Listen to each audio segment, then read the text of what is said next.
Welcome to the latest episode of The Independent.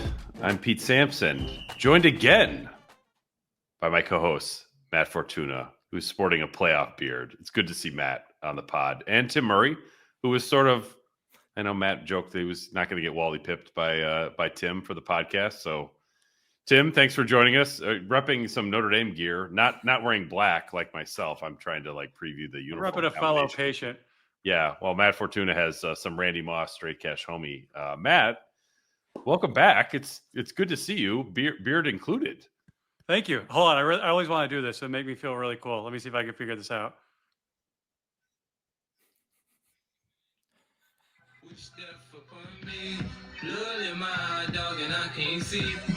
All right, there's my Brian Ferentz, Kirk Ferentz, or excuse me, Brian Robinson, Kirk Ferentz moment. The clean version of that is not nearly as good as the original one, I got to say. Good to be back. Thank you, guys. I missed you guys. Maybe you missed me. I don't know. When the first couple episodes without me were not on YouTube, and I thought the old man Pete really needs my help here. And then he couldn't find a fellow bald to be his co-host, but he found you, Tim. A half hour straight after the Army game. I'm I know that, you've got your own stuff going on, but man, that was a heavy lift. You had Tim, you had Zach Osprey, you had all these redheads, and believe it or not, I am a redhead at heart, despite my dome currently. So I thought I was going to get Wally pipped, but I'm happy to report I'm back in one piece. It's been a bit of a journey. 18 total days in the hospital, 2 different trips, cardiac issues that are somewhat under control, but not my first rodeo in that department. I will say, though, and Pete knows this, I collapsed about 20 minutes before we were going to record an episode. Would have been November 20th. So could have been great live content. We got the guest interview done the day before with Mike Monaco, I think. We got that done. I was not feeling well during that. I didn't realize just how sick I was, but I found out the hard way the next day. But we've been like Boys in the Hood. Want to see a dead body? Like, great content, right? I mean, everyone would have been fine with that. Check out our live feed. This is not live. So if you're listening to this, I'm still here. But happy to be back. I do have to go back in. I have a cardio version on January 8th, and I was told it had to be that week. The 7th is my birthday. I spent last year in the hospital on my birthday. I didn't want to make 2 years in a row. The 9th is Penn State, Notre Dame, and the Orange Bowl. And being the football guy that I am, I didn't want to have it on that day. So hopefully I won't be at that game. I won't be at any games for a while, maybe the national title. But hopefully I'll be in one piece come January 9th and put this chapter behind me. But appreciate everyone who's reached out. Feels good to feel good, and glad the pod is chugged along. We're doing our best. Tim, how are you from Vegas and is the college football playoff? Not quite March Madness betting levels, but we're going to talk some props later. Yeah. I think you've got some strong opinions, but how's Vegas going to be treating the 4 games over Friday and Saturday? I think it's going to be really good. And, I've talked to Derek Stevens, the owner of Circa, a bunch about it, thinking back even to last year, saying, hey, next year we're going to have 12 teams. And you could just see the smile on his face. Because I'll give you guys a little insight is that this is the deadest time in Vegas. My folks are in town, and I went to a casino last night to take them out to dinner. And we walked out to the floor, and I'm like, where are all the slot machines? And I texted someone I know who works there, like, oh, yeah, we're putting in new carpet. There's no one here this week. And it's a very quiet week, Christmas time. So this comes as a breath of fresh air. And, talking to some folks, at least at Circa, they expect a very good Friday and a very good Saturday.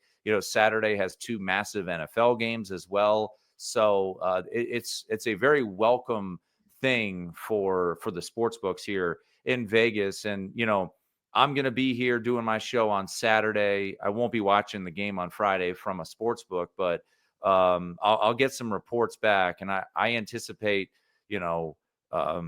college kids certainly coming out here, winter break, et cetera. So I think it's going to be very welcome for the sports books to have these magnitude of games, these high profile games, it coupled with, Chiefs taking on the Houston Texans and the Ravens taking on the Pittsburgh Steelers on Saturday.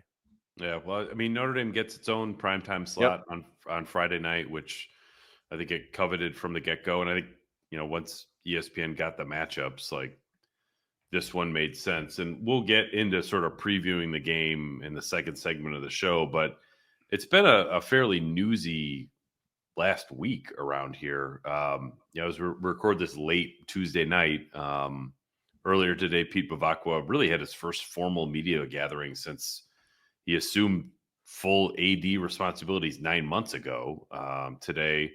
And then on Sunday night, Marcus Freeman signed a new contract. So he's locked up for 6 more years with Notre Dame. I believe that is pushing 8 figures if my decimal commas are correct. It's a huge investment. And Matt, I thought about something we talked about probably about a year ago now when they brought Mike Denbrock back. And that's Notre Dame is as committed to winning in football right now, probably as any point I can remember in my 24 years on the beat. In your 15 years sort of covering Notre Dame on and off, and that contract extension combined with Pete Bavacqua getting up today and saying look, we're all in on the House settlement. Whatever money we can give to our athletes, we're going to do it. We're going to max that out.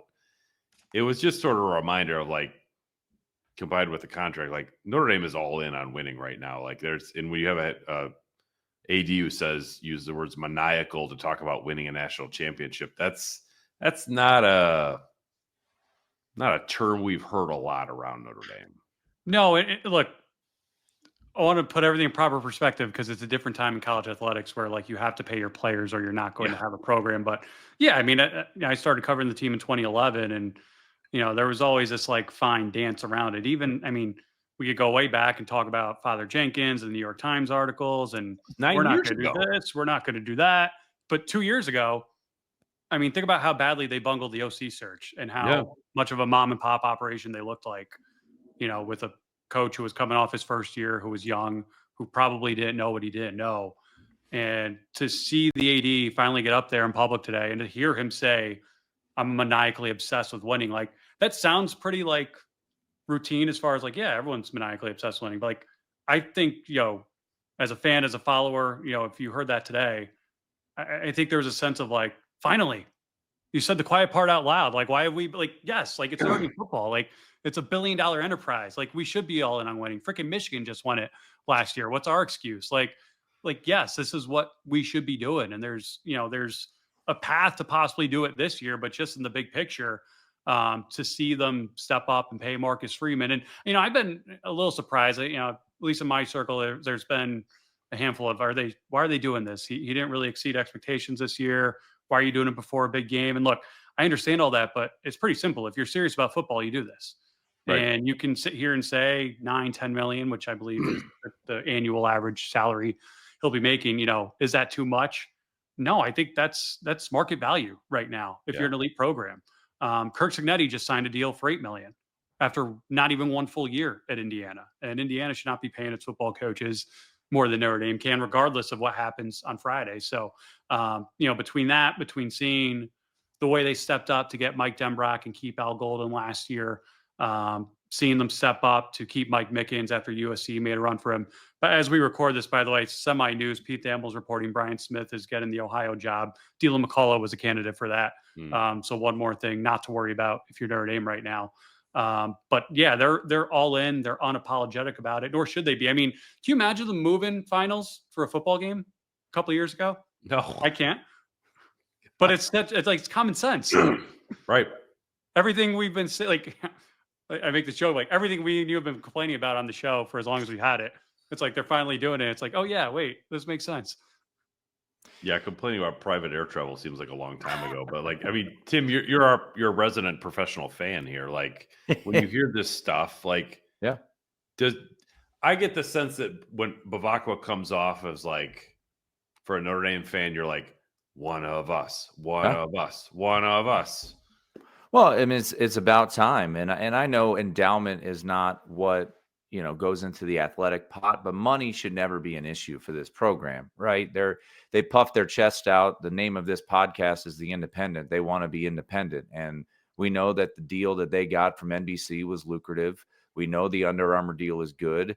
And then the money that they should have shouldn't be an issue. And I think we've seen that from the coaching standpoint, as Matt, you mentioned. And I think going out, pulling Mike Denbrock from LSU. And let's be honest, getting Sam Hartman, whether it was successful or not, they got Sam Hartman. They got Riley Leonard. There were suitors out there for Riley Leonard, and they were able to grab him.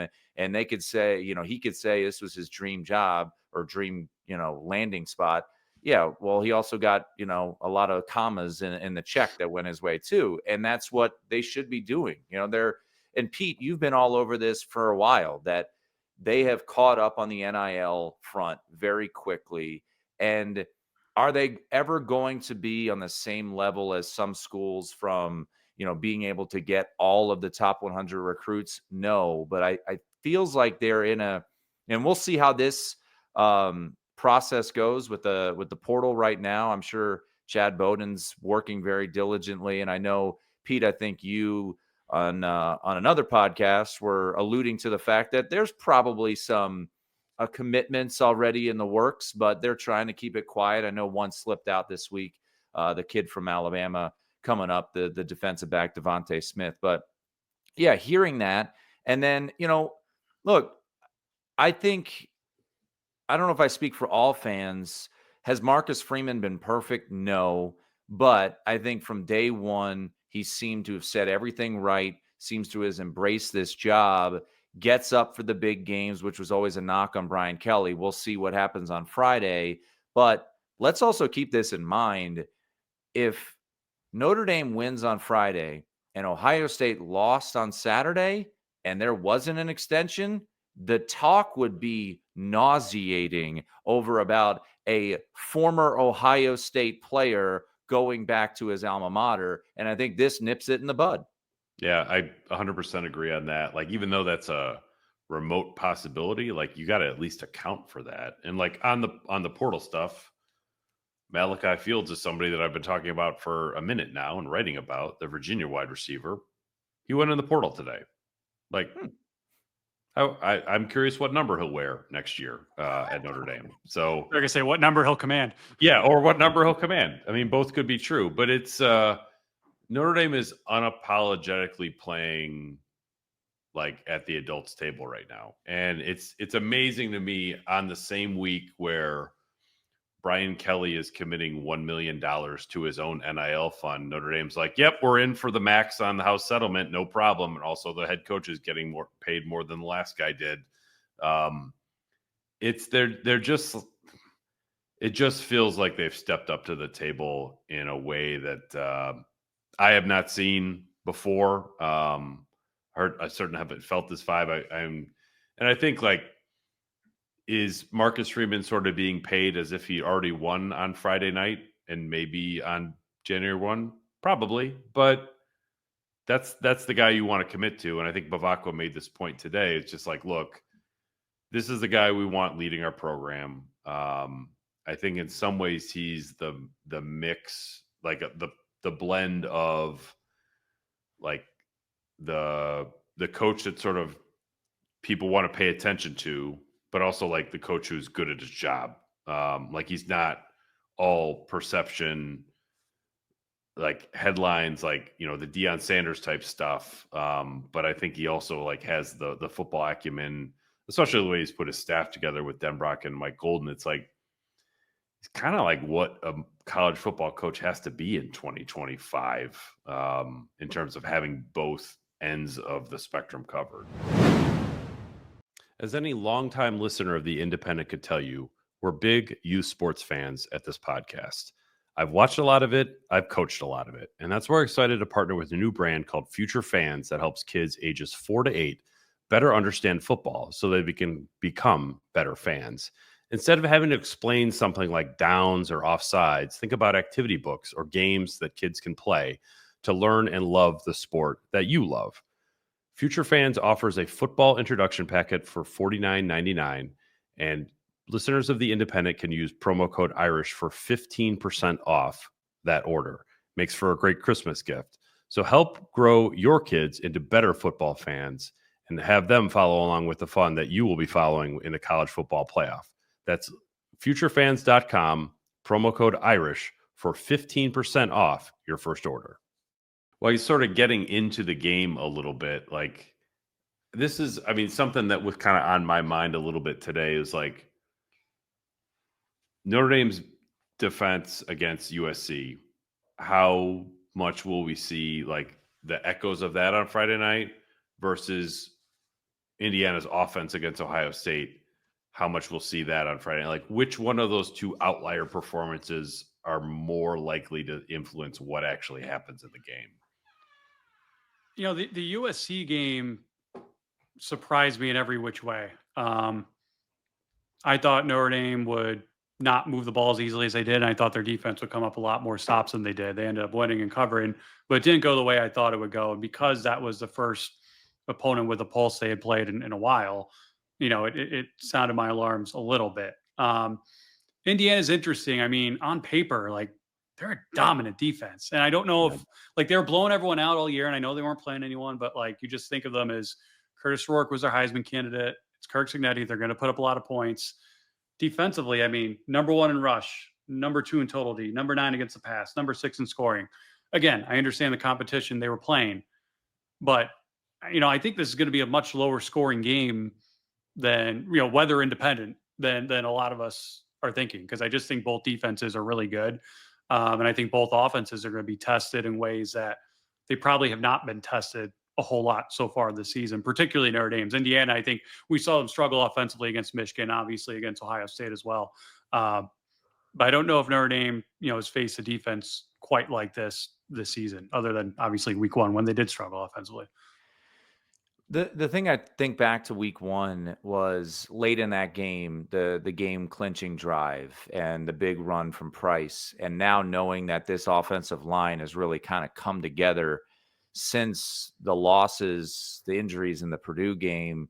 You know, Indiana, as you pointed out, has done a phenomenal job against the run. But I look at the 3-headed monster in the backfield for Notre Dame, and I anticipate them having success. Now, is it going to be gashing holes like Army and Navy? No, of course not. I think it's going to be methodical. I do think, you know, we'll talk about it. I think Mitchell Evans is going to be the X factor in this game. I think you're going to see a Ohio State Duke-like performance from Mitchell Evans. I don't know how much success the wide receivers can have, and you should expect them to have in this. But I flip it over to the other side, guys.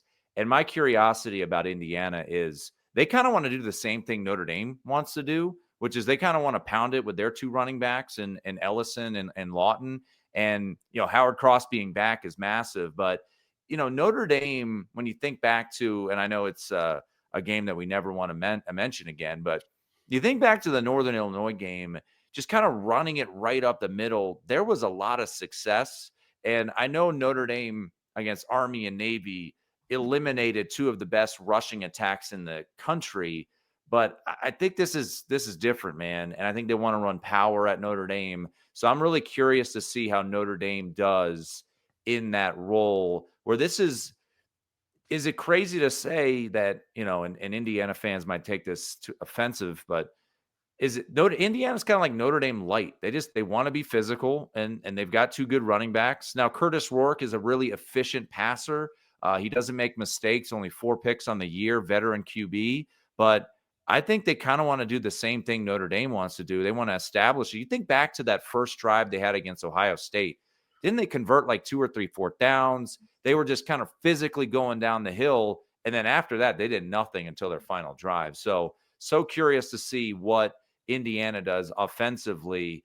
Also worth noting, he'll be there, but their OC did leave. So I don't know. That's kind of just like a weird wrinkle in this game. If gone, Tino Sinceri has an impact in this game, like, I'm done with covering college football. His most famous moment in college came in Notre Dame when he ripped his kicker in 2012. I mean, like, if there's a guy that is great about taking a just back-breaking sack on 3rd down that knocks you out of field goal range, Tino Sinceri is your quarterback. So, man, you know, from an operational standpoint, this is Cignetti's show, right? Like, it's not. But he's the QB's coach, right? He's not the OC. Tino. Yeah, I mean, he was kind of co-OC, and now he's full OC at UCLA. But he wouldn't be leaving for UCLA if he wasn't getting more responsibility. Right. Yeah, it just I do think that Cross's return from the ankle, we saw him practice at Monday. All the days are kind of running together on me now, but like if you're getting Cross at 75% to go with Mills, your linebackers, the younger ones are a lot older now. I thought Jaden Osbury played really well against Northern Illinois. The other younger linebackers did not. Obviously, you're without Kingston Viliama-Asa. Probably a short bench anyway. So a lot of Drake Bowen, who's got better. Jack Kaiser probably not coming off the field a whole lot. I do think like Notre Dame's defense is more equipped for that game than like, and frankly, they're just taking football a lot more seriously now than they did back then. I mean, that any player on the team would admit that in an honest moment. So but I agree with Tim, your point. It's like Indiana does feel like a light like a diet version of Notre Dame. And it's like, if they're going to try to play the game the way that Notre Dame plays the game, but their players aren't as good, they're not really set up to win. Like if Indiana was running air raid, I would actually be concerned, weather aside, because of what we saw at USC. I don't think Indiana wants to play that way. And I think Notre Dame's better built to make Indiana look bad offensively than frankly they were built to make USC look bad offensively, which they clearly didn't do. This is a game where, NIU aside, if they played this Indiana team in week 2 or week 3, I think Indiana would have won, knowing what we know about both teams. I agree. They just would have snuck up on them the way they snuck up on everybody.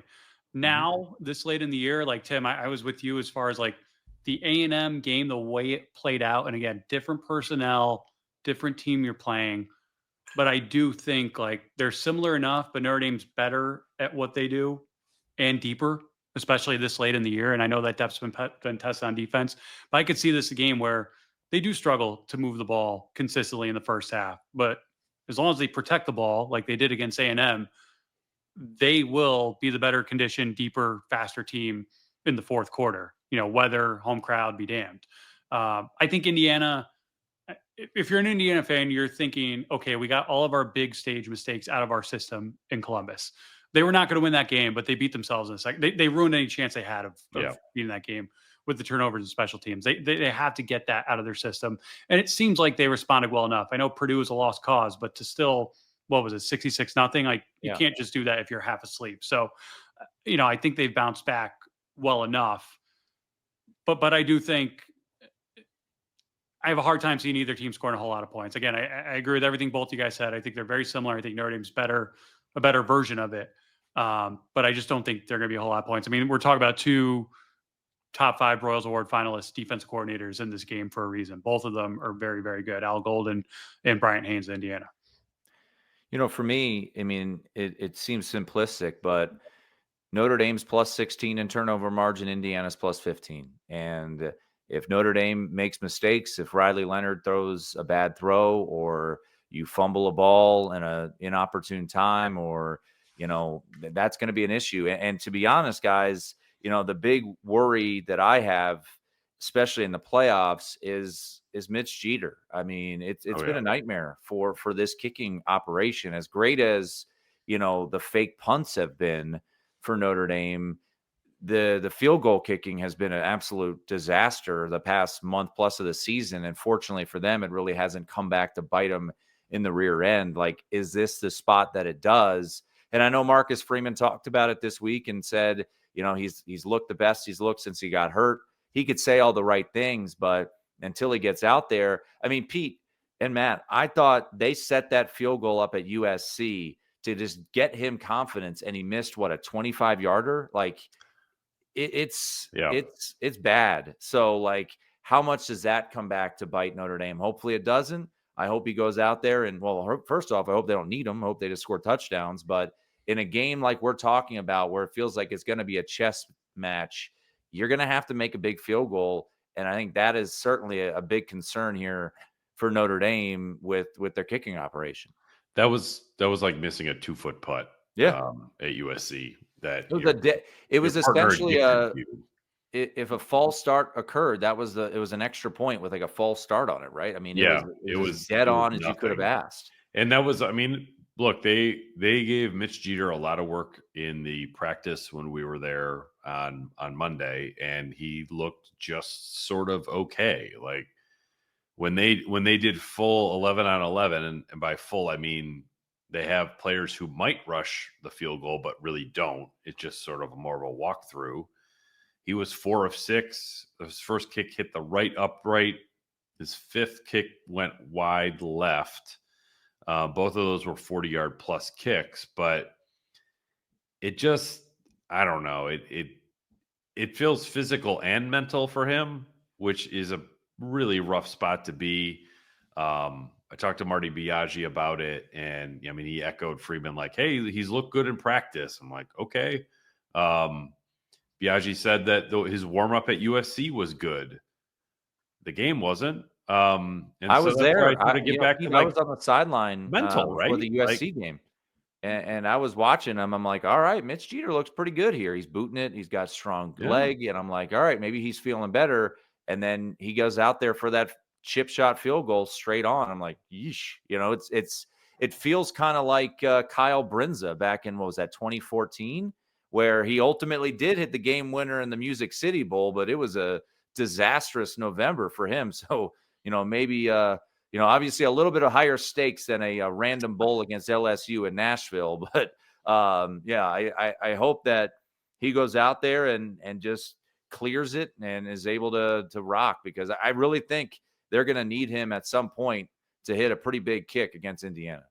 Well, the good thing for Jeter is Kelly he had a habit of doing this. He completely threw Brinza under the bus during that stretch. He talked about him losing his confidence, and they switched the holder, which I'm not an expert, but there were people on that sideline telling us you don't switch holders when your kicker's in a run. It screws up the whole operation. So, yeah, I mean, the stakes are higher then. I don't feel confident about it. Again, the only way he could alleviate our concerns is by making some of those kicks, at least the short ones, early, but that's going to be at least a discussed issue among folks like us until it's not. Like, it just, and I wonder how much that creeps into the play calling when you are in plus territory. Like, I just, when it's windy and snowing and 22 degrees, I don't know how it couldn't. Right. Well, and I mean, look, I'm the furthest thing from a kicking expert, and I'm not trying to draw a cause and effect here. I thought it was kind of the height of stupidity to trot him out there for a 60-plus yarder against NIU. Well, yeah. Like, I mean, it's just obviously your quarterback couldn't throw, so they're like you had 4 quarterbacks on the roster. Put another one. You could have found another one. Pick Tino Sinceri up off the sideline and bring him back in. It hasn't been good, and it hasn't mattered to this point. I think eventually it's going to have to matter, because you're going to be playing, whether it's 1 game or 4 games, you're playing great teams every week, and you're going to find yourself in a close game. And I just wonder, for an offense that really has not played from behind at all this season, how does that figure into the equation, whether it's against Indiana or Georgia, if you're driving late and you got a kicker who can't hit water in a boat right now? I mean, it's been very troubling to watch, frankly. Yeah, that's been an issue. I'm curious about your guys' take on this one. Like, I think this is a must win for Notre Dame. I don't think it sort of gets to the level of getting the major postseason stuff off your back. No offense to Indiana, but the game's at home. Can this season be described as a success if Notre Dame is not playing on January 1? I think there's a way, but it's pretty unlikely. And, it'll feel a lot better. This is from the fan perspective, at least, and I try to look at it because, the win, they've had a couple decent bowl wins over LSU. I thought the Citrus Bowl win was a good one. That was a good LSU team that they beat. That was a top 15 matchup, if I remember correctly, when they got that win. The fact that it's not SMU, even though SMU is an ACC team, I don't know about you guys. I think it is a little bit bigger that it is Indiana. Not that it could have been bigger. It could have been Tennessee. Hell, it could have been Clemson. But I think the fact that it's Indiana, it's a Big Ten team. It's a team that's been in the top 10 for the past, 10 weeks or so. I think that helps. I just, if they don't win as a touchdown favorite at home at night with this roster where, look, they're better. Like, they're a better football team talent-wise than Indiana. Not to say that Indiana can't win this game, but they are a more talented football team than Indiana. Like, if Clemson came in, guys, Notre Dame would be a favorite, probably around a touchdown. But you could argue that Clemson is on the same level talent-wise as Notre Dame. And even, Pete, when we talked about the USC game, why I was so nervous was talent-wise, like, Malachi Lemon is a really talented player. They have talented players. And Indiana has good players. Kurtis Rourke is a good player. But I think from a talent standpoint, you have to win this game. This is a big game. And, we talked about it all preseason. Did you have to beat Texas A&M? It was pretty important, and they did. Yeah, so, it turns out you had to. Yeah, and you did. So, look, if they go to the Sugar Bowl, it's going to feel massive.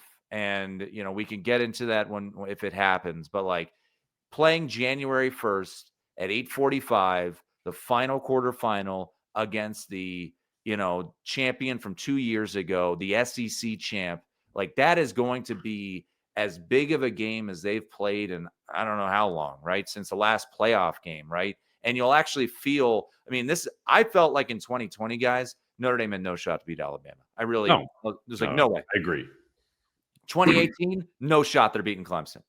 2012, I'll be honest, I was probably just blinded by like, oh, we're undefeated, and maybe they could. No, they can beat Georgia. Like, they can legitimately beat Georgia, but I think this team can make a run, but I also think this team could lose on Friday night. So, long-winded answer to your question, I do think in order to see this as a successful season, knowing the expectations coming in, knowing the schedule, they were able to turn it around, thankfully, to get to this point, to get a home game. But I still think they need to win this game in order to be a successful season. Now, look, if Riley Leonard gets hurt and they miss 4 field goals and, it's a blizzard and, it's 45-degree wind, 45-mile-an-hour winds, yeah, sure. Like, there could be weird circumstances that happen. But I think on the surface, you're a touchdown favorite at home against a team you're more talented than. You have to win this game. Yeah, we could break this down and talk in circles. The fact of the matter is, if we're having this conversation 3 days from now after a loss, like, it's a failure. Like, it's pretty black and white. Like, I know no one wants to put those stakes out there publicly, but it is. How many times preseason did we talk about, all right, this is the schedule breaks right. It's the first year of the 12-team playoff. Notre Dame should be hosting a playoff game this year. They had stories, where they talked about that openly, about having the first playoff game at Notre Dame Stadium.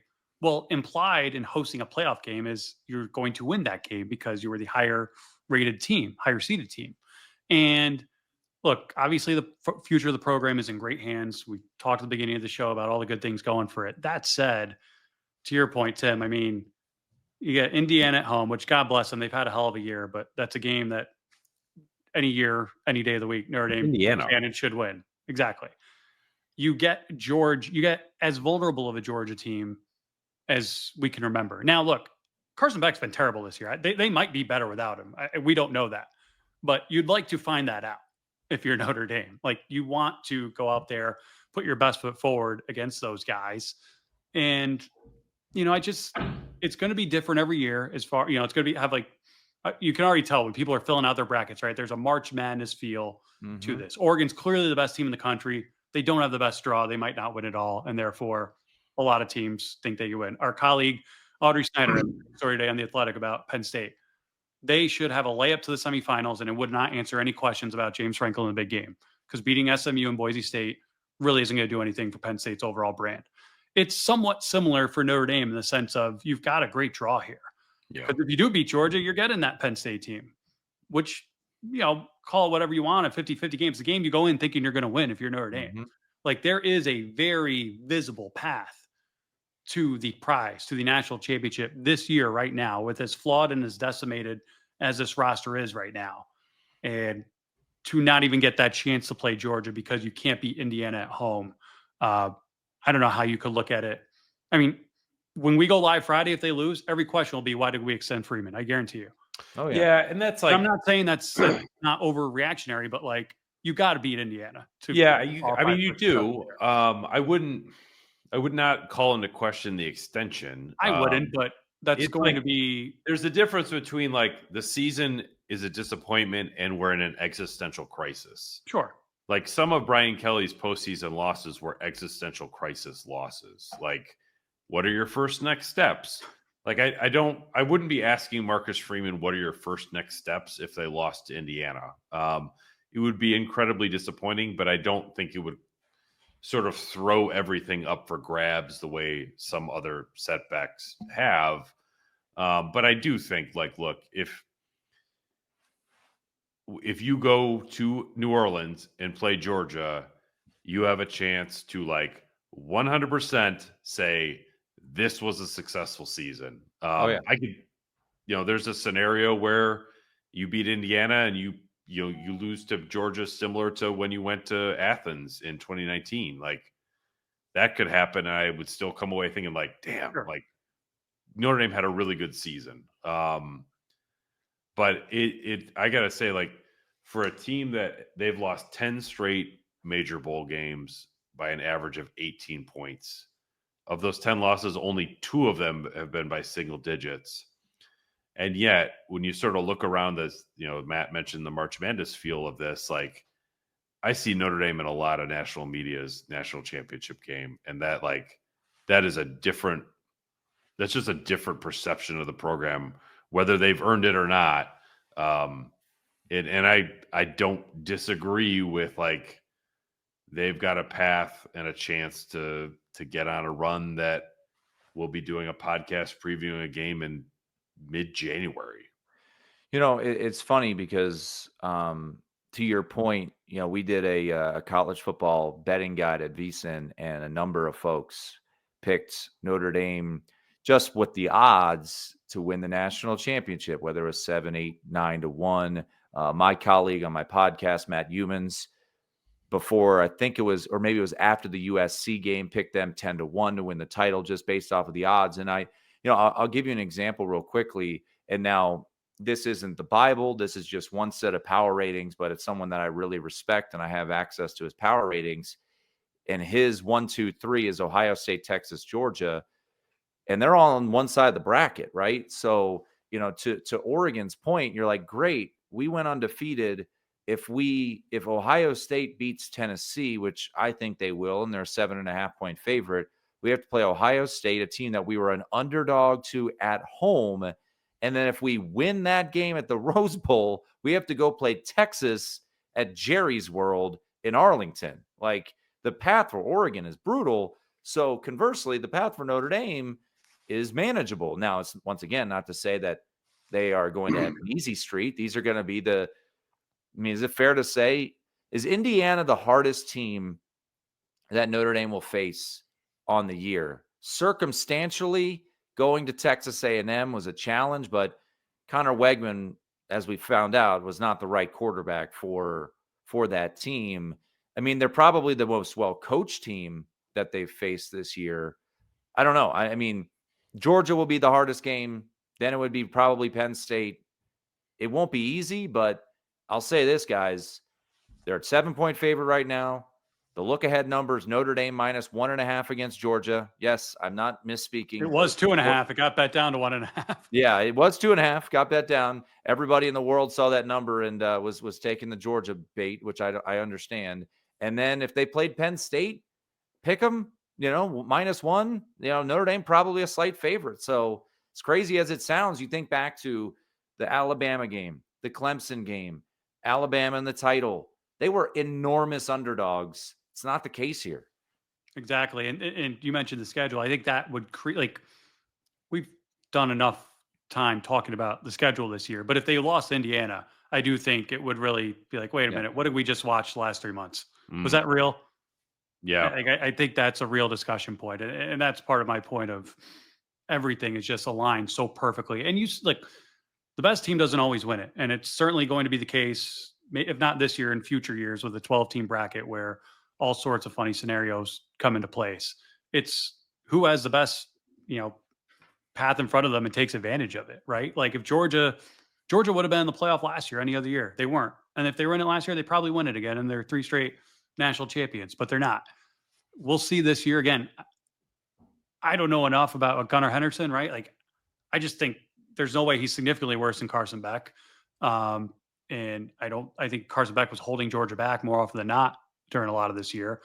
But Notre Dame is on paper a favorite to win that game. And you love to give yourself an opportunity to find that out and to go into that stage. I wrote this at A&M. I know A&M's different than Georgia from a talent standpoint, but when they won that game, they made a statement. They had not never, but been 15 years or so since they went into that part of the country, won a big game like that, and looked like the better, faster team. Right. We'd love to see them do that against what's been kind of the Death Star of college football, Georgia, under Kirby Smart. Yeah, I feel like beating Indiana would give some real soul to the season. But then, like, to sort of get ahead of it, to sort of change the way people view you as a program, like, that's what Georgia would be about. Like, beating Georgia would be like beating Clemson in 18 or Alabama in 20 or Alabama in 2012. I'm not saying it'd be the same because Notre Dame would be favored. But I think the juice Notre Dame would get out of that would be similar. Because it just, I mean, I mentioned 10 straight major bowl losses, only 2 by single digits. The other 8 by 14 or more. There was, I think 3 of them were by 26 or more. 1 was by 30 or more. I was at that one. Just Notre Dame has not won that game. And I think beating Georgia would be like Notre Dame won that game. And that would have some real power behind it. By the way, really quickly, as we talk about bowl streaks, Indiana's lost its last 6 bowls. Tim might know this. Tim has weird football knowledge. Last time Indiana won a bowl game.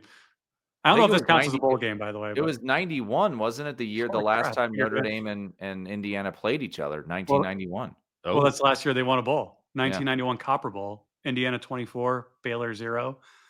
New Year's Eve. It was on Indiana's notes have everything. TBS broadcast at Ron Thulin on the play-by-play, and Pat Hayden, former USC athletic director / Notre Dame analyst, was the color man for that game as well. So it's been a while. Been a while for both teams. All right. Predictions. What happens on Friday night? Tim, you get to go first. Yeah, you go first. The former co-host, now guest again. Yeah. But have you has Pete even sent you a t-shirt? No, I don't know how to send Tim a t-shirt. I'm sorry. Well, whole operation's falling apart. We did. Speaking of this podcast, I should mention Obvious Shirts, The Independent. Check out our merch. I don't know if we have the Violence shirt yet. We're still working with them. The state championship hoodie sold out. Oh, ooh, nice. Okay. Ooh, yeah. So I do want a shirt that just says violence in quotations from the Army game. That was my shirt suggestion. From it was a great one. We haven't pulled the trigger. I sent in the Georgia ones already. I had a lot of free time the last couple of weeks. So Matt, take care of this. Catholics versus canines. All right. I will.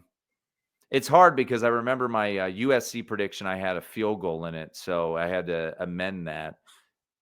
I will say that Mitch Jeter makes a field goal, but maybe he misses an extra point. I'm going to say Notre Dame wins 26-17.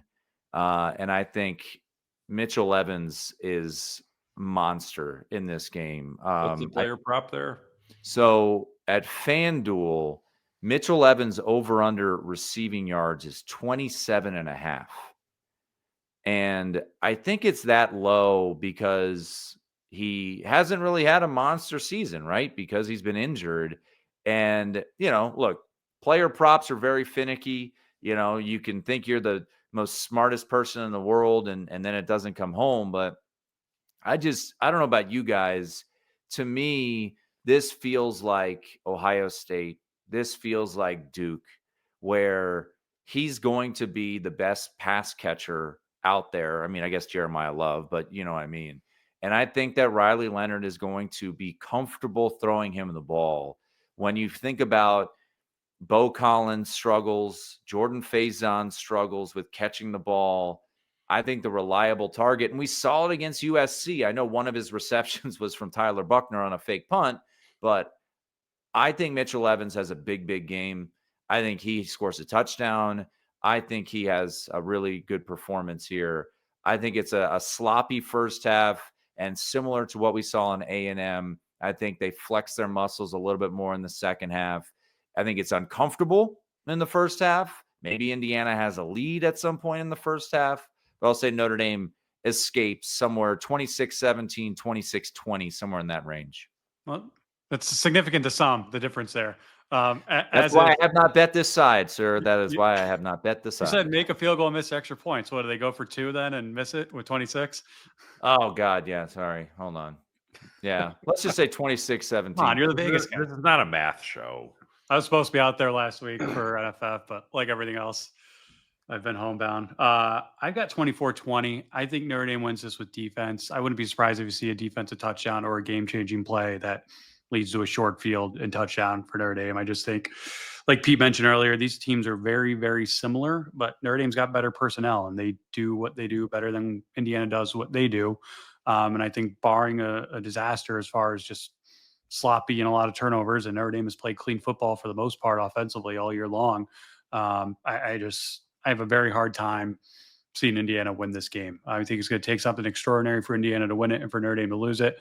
I don't think that's going to happen. I do think it'll be low scoring. That's the under. I've got Indiana covering, but Notre Dame's a better team, and I think ultimately they assert themselves and win this game 24-20. I think on top, other than the Mitchell Evans player prop bet, I like whatever money line I can bet in the first quarter of like Indiana winning at the end of the first. Like I could see Indiana being up 7-0 or 10-7. I think Indiana will put some real game pressure on Notre Dame, but Notre Dame has had enough offensive lulls where they can go a quarter and a half and it's just not really working. And then they figure it out in the third quarter. I could see it being a game like that where maybe Notre Dame is even trailing at halftime before ultimately pulling away. And I do like where as much as the USC was like kind of an alarm bell for the secondary, I'm not sure how applicable that is when it's 25 degrees and windy. But I do think what will sort of travel, but back to South Bend, is the fact that the offensive line has played really well the last couple of weeks, or the final 2 games of the season, maybe more than that. Certainly against Army, and I thought against USC as well. That's going to have to show up on Friday night, and I think that it will. I like where Notre Dame is at offensively up front, and when I hear Indiana players and coaches talk about treating Riley Leonard like an option quarterback and how you really have to hit him and make him pay and all that stuff, which is kind of how Notre Dame talked about Bryson Daly and Blake Horvath from Navy.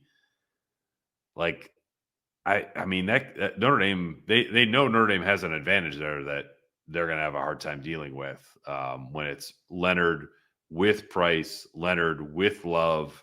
And I think that's sort of why I like the Mitchell Evans prop. I also think that there was a play against USC where Riley Leonard, I think, rolled right and just sort of found Chris Mitchell sitting in his zone in the seam. I think that play is going to be open a lot. And if they can move Riley Leonard around and have him keep his eyes downfield, which he's done a much better job of lately, I think Notre Dame will make just enough plays in the second half. So I'll go Notre Dame. I'll go 21-13, even the lowest scoring of the picks. Hard for me to pick a Notre Dame field goal, but yeah, I think it's gonna be a fun game. I think the atmosphere is gonna be awesome.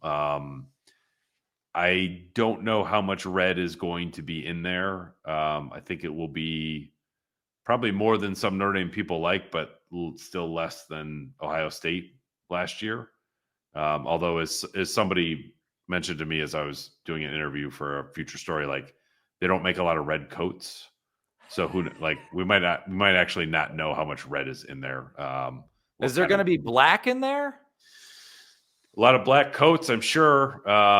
Maybe I'll wear this black vest and this, from Roback, which is a sponsor. Again, you can use the promo code Irish at roback.com for 20% off your first order. But yeah, I think it will be a lively crowd. Like I don't know how much Indiana will be in there, but I think they'll be heard, and I think Notre Dame will give it back to them, and I think that's going to be awesome. Like I don't think that this is the rivalry here. I think has a lot more like fun angles to it than like the hatred of Michigan or the general annoyance of Ohio State.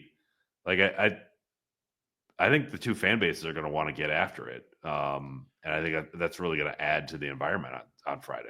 Well, I mean, you put out the trivia question kind of half-heartedly midway through the year of like, oh, the first state to get 2 college football playoff teams is going to be Indiana. Technically, and here we are. It's still Indiana. And it's forget it, Texas. It's 2 teams that really don't have a whole lot of history or animosity against each other, despite sharing a state. But, I made the joke, David Anspaugh and Angelo Pizzo, who directed and produced both Hoosiers and Rudy, should be the honorary captains for this one. I will say, Tim, you want to know if they're wearing black jerseys? I saw that rumor going around. Don't wear white pants.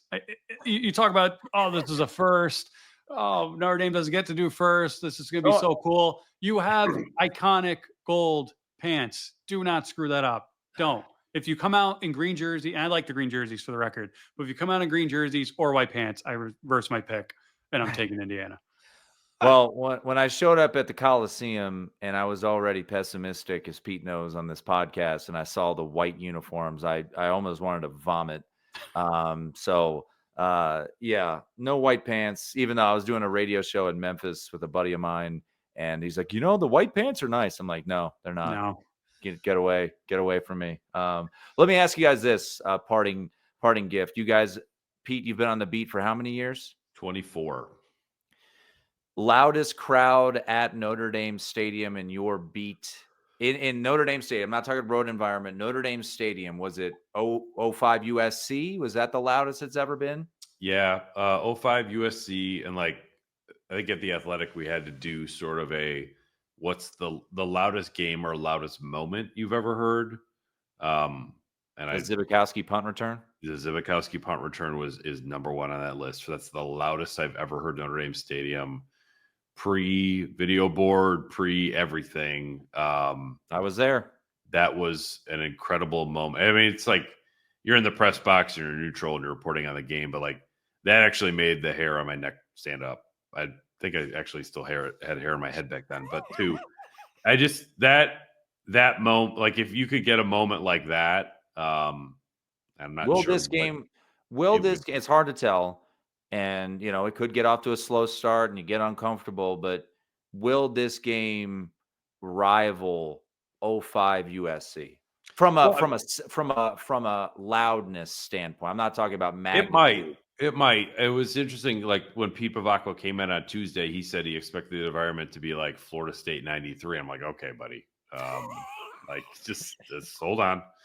Bob Costas going to do the open to this game? Yeah. Yeah, around the corner from Main Street down US 31. I don't think that. I think it will be probably comparable to Ohio State last year, though. Yeah, I mean, I think the Notre Dame fan base is desperate to help get Notre Dame over the line in a game like this, and I think you're going to hear that and feel that on Friday night. So, I think the environment's going to be awesome. I don't think it's going to meet Bush push levels. It's not going to meet Florida State 93 levels, and that's fine. But I do think this is a game 5-10 years from now, you'd be like, remember that Indiana game? Yeah, that was a great crowd. Like, I think it's got that kind of potential. Yeah, I was not at the Bush push, but knowing that as the game of the century or game of my lifetime, I can't imagine it reaches that. I do wish, as we all do, COVID didn't happen because I think 2020 Clemson had the potential for that. And then, for what I've been to, I would say the loudest was last year's Ohio State, and the quietest was a car ride home with Tim Murray on the way back to Chicago. Tim was not alive. Tim was not ready to come on our podcast then, if I remember that correctly, right? Like, just not a lot. I sat in the parking lot for like 45 minutes by myself, waiting for you guys to finish, and I was still dumbfounded. It was you know, I had 2 very long ride homes, '05 after Notre Dame USC and last year with Matt Fortuna after Notre Dame Ohio State. So I won't be there this year. I've got some buddies going, but I won't be there this year. So hopefully the good luck will come without me there. But I definitely have some FOMO that I won't be there. It's gonna be a fun scene. Our podcast will return post-game live show.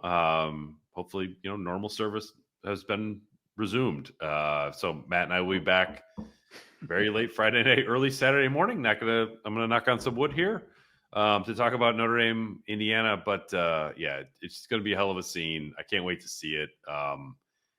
You cover a team long enough, you sort of like, okay, it's a game. I'm covering another game. Like this one just feels different to me. Like I am professionally excited to see what the hell happens on Friday night, because I think it's going to be a great scene, a great environment, and maybe a great game too. So until then, Matt, do you have any closing? You want to take us out here, Matt? I'm professionally and personally angry that I will not be able to be there, but I'll watch on TV and go to bed at a normal hour, maybe. After the podcast. Yes. So until then, Tim, thanks for being on the show. Matt, it's great to have you back. I'm Pete, and thanks for all the listeners joining us on this week's preview episode of The Independent.